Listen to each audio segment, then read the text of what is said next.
I remember, because I was joking with them, I remember a long time ago, the Grill 93, this old Dick Doherty room. I remember that joint. So two guys were about ready to go at it in the club, and the bouncer gets him outside. Okay, and this guy's trying to say his point of view, and he put his hand on his shoulder. He goes, no, all I was trying to do, he barely went like that on his shirt. And he goes, okay, first of all, don't touch me. That's what the bouncer said. And just immediately it was here, and then it went to here, and then those two guys started yelling at each other, and then within, I don't know what the fuck, he just twisted the guy up and took him out. And I forget who the fuck I was with. We were fucking dying laughing. It just became a catchphrase between us. He would come out, hey, Bill, you working this weekend? Okay, first of all, don't touch me. You immediately just escalate it, where it just becomes a what the fuck. And then, first of all, don't touch me. From 90% of guys is immediately going to put you in your ego, where it's like, oh fuck, now he's on top of me and I'm the bitch. I gotta at least get a little get at his eyebrow level. I have to come back with something else. It was inevitable. The second he said that, first of all, don't touch me, I did like the 3 slide steps down, because I learned that young watching fights. You know, you don't want to have a really good seat, because it's like a tornado. You don't know where it's going to go, and you think you're like 20 feet away. That meant me at a Bruins game, the old Boston Garden, and it was like one of those, just everybody smoking. You probably couldn't smoke in the Garden at that point. I just remember like smoky bars and shit. So we went in there and everybody was hammered. I was hammered, drinking like fucking Heffenreffers. Remember the Green Death, right? Like, dude, this is like 6% alcohol. So some like one of those 2 rows of fans fighting, which is always great, because like the people that are a row up are just throwing down. These guys getting fucking pounded. There's always a loafer laying there, right? Mike Milbury picking it up. So I remember the cops ran up there, and I ran up too to watch the fight, and they started grabbing guys and coming down the stairs, and it was the Boston Guard, and there was nowhere to go. And I just remember this big cop bounding down the stairs. He literally had a handful of this guy's neck. It was like his whole neck and his jugular, and this guy was two colors.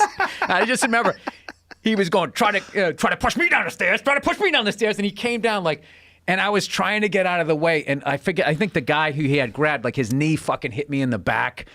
I just got caught by the debris of this guy running by, and that's when I kind of learned how to watch a fight. Which you watch a fight and you're looking at your exits, because like I said, it's like you don't know where it's gonna fucking go.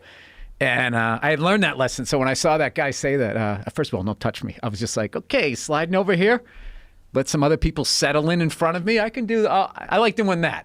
Yeah, that's the same as if, you want to be above, slightly above, looking down at all the altercations. Get a better viewpoint there anyway. Yeah, I suck at it, dude. I stopped fighting in like junior high. That was it. I just knew. I was like, this is not my thing. I can't slip a punch. I am slow as shit. I got a big head. I got a huge target. This is not going to go 3 rounds. It's just not. I fought up until like around 6th grade. I think I probably had my last one. And then all of a sudden kids started to get 120, 130, 140 pounds, and there started being blood and fucking people missing a couple days of school after a beatdown. I was just like, you know what? Okay. I think I'll be the funny guy. It's weird how things go sideways like that when there's a feeling in the air.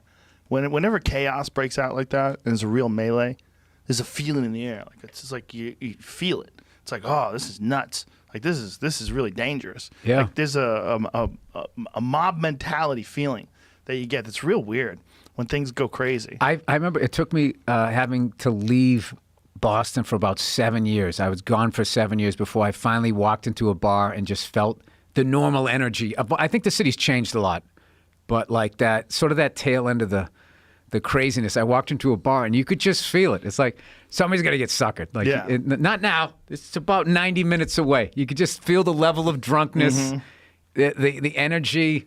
Well, guys would go out looking for fights. Some guys would go out looking for fights. Yeah, I knew. There's guys a guy like I used to train with, Mike Blythe. He used to work at the Rathskeller. He was a bouncer. He would wrap his hands. He would wrap his hands on his way to work. I knew a guy. Tape his wrists and shit. I knew a guy who was a bouncer, and he used to bring a mouthpiece to work, but he used to carry it all the time. And I remember when he would get into a fight, he would fucking it was something where it was a mouth guard who'd bite down. It wasn't like what you guys wear, but it would totally psych the other guy out. Like he would come out and he would just put this thing in, and the guy'd be like, "This guy brought equipment? Like, like what the fuck is going on here?" And I remember one time he got suckered. He knew it was going to be a fight, and I figured, well, for some dumb reason, he sat down on the stairs, and the guy was standing above him, and one of his friends jumped down and just punched him, and I saw the mouthpiece. It was like fucking Buster Douglas Tyson. I saw his mouthpiece fly towards us, and then just... I shouldn't tell these stories because I don't know, because it's my version of what it was. A long like You're not naming names. It was like 30 years ago, and what happened was we were in an off-campus apartment, and I can't believe I'm going to tell this story. I'm going to tell the quick version. Tell the whole version. No, two of my buddies left to go upstairs. It was one of those those old fucking Boston. It looked almost like a 3-family house, but it wasn't. It was one of those big ones that has all apartments in it, right? So they left the party we were on the first floor, and then they went upstairs. And like 20 minutes, they came back. One of my buddy's shoulders was separated. The other guy flat lipping, and he had a flat top too. I remember he had this big fucking gash coming right down here, and blood coming down his face. And we were like, "What the fuck happened? What the fuck happened?" It was like, "We just asked this guy for a drink, and the whole party started beating on us." So this whole mob goes up the stairs to go fight the party, right? And I'm going upstairs like, what the fuck am I doing with my big fucking head? I'm going to get knocked out here. But I have to go because they're my friends. So we fucking go up there, and we hear the party. So my buddy, the mouthpiece guy, like the most innocent void ever, knocks on the door. He goes, "Hey." He's like, "Is there a party going on in there?" Right? And the fucking door opens up, and it was like a fucking Wild West movie. Like a saloon fight. Just fucking haymakers. I remember I didn't even want to go in. I was so scared because I was like, "Oh my God, this is going to be fucking nuts." And just the mob just sent me in. And it was just like everybody's just throwing. I remember this dude jumping over my back, punching me in the face, right?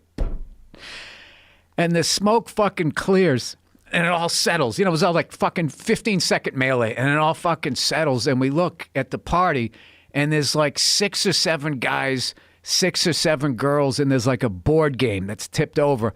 And we had gone to the wrong party. Swear to God, I know this sounds like a joke. The real party where they got hit was upstairs. And I don't remember what happened, but they were actually rich kids, and they sued my friends for going in, whatever the dumb shit they did. Oh, but no. We all went into the wrong party. And they were in there having like a couples thing, and they were playing like fucking Monopoly or something. And all of a sudden there was a knock on the door. "Hey, is there a party?" And then everybody just came fucking running in. Can you imagine them?